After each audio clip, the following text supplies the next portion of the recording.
Munculnya cuitan kasar saat wafatnya Ibunda Jokowi di tengah pandemi corona. Ditulis oleh X Hardy di siword.com. Hai, bertemu lagi dengan Suara Rahma di channel Daily News. Sore kemarin kita dikejutkan dengan kepergian Ibunda Pak Jokowi yang telah berjuang melawan kanker selama 4 tahun. Dan yang lebih menyedihkan adalah kepergian ibunya tepat saat negara ini sedang dilanda wabah corona. Dari beberapa foto yang beredar di media sosial, tampak wajah sedih dan pilu Pak Jokowi saat memandangi jenazah ibunda tepat di depannya.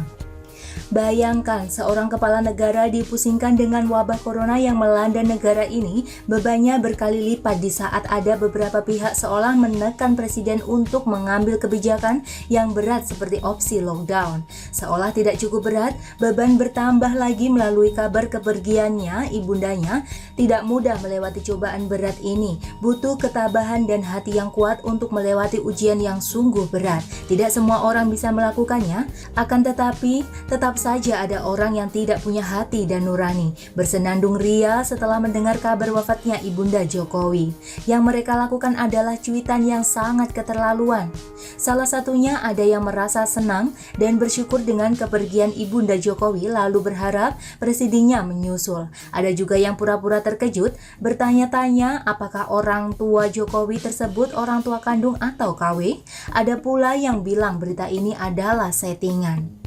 Pokoknya, postingan yang mereka buat mengarah ke hinaan yang tidak pantas. Apalagi ini dilakukan terhadap seorang kepala negara. Ini sudah kurang ajar dan tidak bisa ditoleransi. Mereka ini adalah golongan orang-orang yang dangkal etika, miskin tata krama, dan rendah kesantunan. Bahkan seorang kepala negara pun bisa dihina sampai segitunya. Hati mereka mungkin terbuat dari besi berkarat, keras dan tidak bisa dilembutkan lagi, kotor dan menjijikkan. Orang-orang seperti ini yang menari di atas duka orang lain apalagi melontarkan hinaan kepada orang lain sangatlah tidak berperi kemanusiaan, seolah mereka ini bukan manusia. Hanya orang biadab yang tega melakukan ini, menyumpahi orang lain yang sedang dilanda musibah. Padahal pemerintah berjuang keras memerangi wabah corona dengan sekuat tenaga. Minimal berikan apresiasi yang layak. Kalaupun tidak senang atau bahkan benci, tak seharusnya seorang warga negara melakukan sumpah serapah seperti itu. Saya lihat mereka yang menyumpahi seperti itu adalah kumpulan orang-orang sakit hati akut. Mereka benci setengah mati kepada Jokowi entah karena alasan apapun. Bencinya mungkin sudah sampai ke ubun-ubun sehingga ada celah apapun pasti akan dijadikan alat untuk menghina. Saya lihat mereka ini orang yang sangat kasihan sekali. Hidupnya hanya diisi dengan kebencian dan dendam yang sangat besar. Setiap saat hanya bisa menyalahkan nasib. Kenapa harus Jokowi yang menjadi presiden? Kenapa bukan Kadal Gurun? Tapi tidak apa-apa, saya tidak publikasikan nama akun yang melakukan penghinaan terhadap presiden. Sudah ada penulis lain yang akan menguliti akun mereka satu persatu dan menguak identitas mereka biar diproses oleh pihak berwenang. Orang-orang seperti mereka memang pantas diberi pelajaran dan ditempeleng. Tapi itu bukan tugas saya, karena sudah ada penulis lain yang akan melakukannya, spesialis menguliti identitas orang lain. Kita tidak rela seorang presiden yang begitu berdedikasi membangun bangsa dan negara ini dilecehkan dengan sangat tidak manusiawi. Kalau mereka menyatakan perang dengan mengumbar kebencian dan sumpah serapah, kita akan lawan dengan mengungkap identitasnya, lalu serahkan kepada pihak berwenang untuk diproses secara hukum.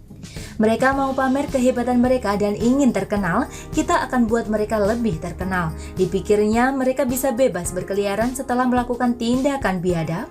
Kita tidak akan membiarkan mereka tertawa selamanya. Akan ada saatnya mereka menangis, terkencing-kencing dan minta maaf mengakui khilaf seperti pengecut yang sebelumnya. Presiden cukup fokus bangun negara, fokus dengan momen dukanya, biar kita yang bereskan para bedebah kurang ajar itu. Mereka tidak pantas mendapatkan perhatian dari pemerintah, terlalu sepele. Biar kita yang bereskan, gampang. Mereka itu sudah bukan manusia lagi, jadi perlu dibereskan biar tidak bikin semak di negara ini. Orang seperti mereka tidak pantas hidup di negara ini. Seandainya saja pemerintah otoriter, dalam sekejap mereka sudah ditangkap, dibuang dan dilenyapkan. Lockdown selama-lamanya. Dan bagaimana menurut Anda teman-teman? Silakan tulis komentar di bawah. Jangan lupa like, subscribe, dan share ke media sosial Anda. Artikel ini bisa dilihat secara lengkap di halaman siber.com. Terima kasih sudah menyaksikan channel Daily News hari ini.